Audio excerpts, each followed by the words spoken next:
A family of 4, including an infant, had just moved into the newly constructed building that came under its adjacent under-construction 6-story in Greater Noida last night.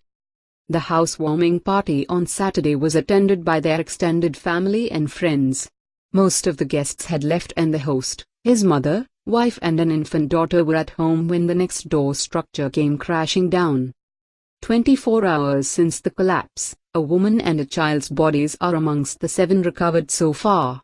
Devastated family members waited around the rubble all day, weeping as they heard about the recovery of first female body. Earlier in the day, 2 families identified the bodies of 2 men, Shamshad from Faizabad and Ranjit from West Bengal. The 7 bodies that were recovered from under the massive wreckage didn't include the family members of Mr. Kumar's close friend. About 18 families live in the 4-story building in the Shabari village. The construction workers, who were working on another project, were staying on the ground floor. 2 more families were to move in, but deferred their plans as the elevators in the building were still not functional, Mr. Kumar said. "We were having dinner when we heard a loud thud. We thought it was an earthquake. When we looked outside, there was dust everywhere.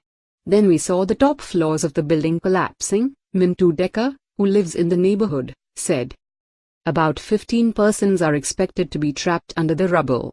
Over 400 National Disaster Response Force personnel, 200 policemen and numerous fire engines have been involved in the rescue operations.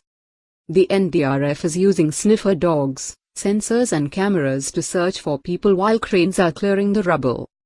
A first information report or UNFA has been filed which names at least 24 persons.